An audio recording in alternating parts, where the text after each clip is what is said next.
আজকে বলুন।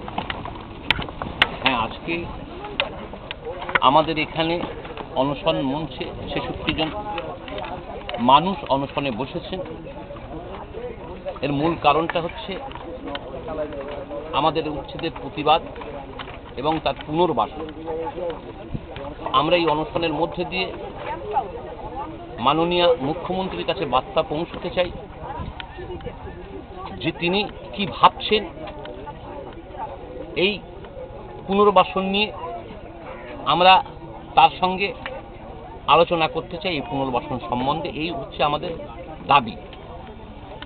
এবং 7 জন মানুষকে তারা আটকে রেখেছে, তাদের মুক্তির দাবিও আমাদের রয়েছে সঙ্গে। এই দুটো দাবি নিয়ে মাননীয় মুখ্যমন্ত্রীর সঙ্গে আমরা কথা বলতে চাই। এই আমাদের সকলের ইচ্ছে।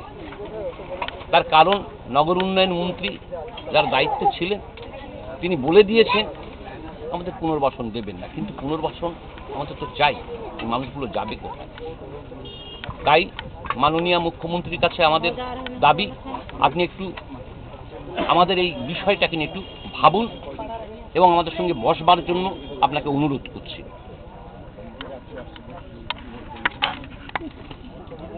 ঠিক আছে দাদা। মায়াদি কিছু বলবেন? যদি কিছু বলতে চান তাহলে বলতে পারেন।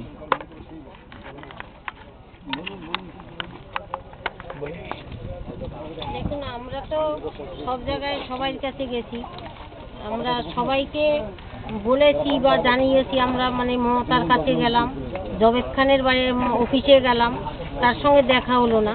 তারপর আমরা নগর উন্নয়ন মন্ত্রী তার কাছেও গেলাম। সে বলল যে ঠিক আছে, তোমাদের পুনর্বাসন দেওয়া হবে কি না দেওয়া হবে, ঘর ভাঙা হবে না, এখন তোমরা যাও গিয়ে থাকো, ঘর ভাঙবে না তোমাদের।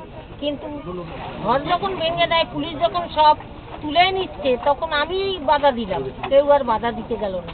আমি বললাম যে একটা বাসও এখান দিয়ে নেবেন না, কেননা আমাদের গায়ের সবাই গায়ের রক্ত জল করে সাইকেল এই আমাদের সব বাস ফুটা জোগাড় করা। এই যদি আপনি নিয়ে যান, আপনারা নিয়ে যান, তাইলে আমরা নিজেরা কষ্ট করে যখন করেছি নিজেরা আগুন দিয়ে পুড়াই দেবো, কিন্তু আপনাদের নিতে দেব না। তারপরে আমি দেখলাম তারপরেও সরছে না, তখন আমি নিজে ওদের হাত থেকে বাসগুলো সব নামিয়ে রেখে দিলাম। বললাম যে এরপর যদি একটা বাসও ওঠে, এই যে লরিতে বাস ভরতেন এই বাসও যাবে না, লরি শুদ্ধ আমি আগুন ধরিয়ে দেব। তারপর দেখি আস্তে আস্তে পুলিশরা আমাকে বুঝাচ্ছে আপনি এরকম করেন না, এরা চলে যাবে, এরা আর বাস ভরবে না। বুঝছি আপনাদের মনে কষ্ট হচ্ছে, কিন্তু আমরা কিছু করতে পারবো না। আমরা হয়েছি সরকারের চাকর, আমরা কি করব? তখন আমি বললাম দেখুন, আমি 10 বছর ধরে, আমি 22 বছর গায়ে আমি একটুখানি বাচ্চা নিয়ে আমি 10 বছর কাটিয়েছি, আপনারা তো সবসময় দেখতে পাই। কিন্তু আমি আজকে যদি এখানেও ভেঙে দিয়েছে, 22 বছরের দোকানটাও ভেঙে দিয়েছে, আজকে আমি কোথায় যাব? বলে আমরা কি করতে পারি? আমরা তো কিছু করতে পারবো না, আমাদের যা কর্তব্য করতে দিয়েছে সেইটাই আমরা করছি। আপনারা তো আমাদের বন্ধু না, আমাদের কোনো লোক বন্ধু নয়, আমাদের বন্ধু হয়েছে রাস্তার কুকুর। পুলিশরা তাই আমাকে বললো।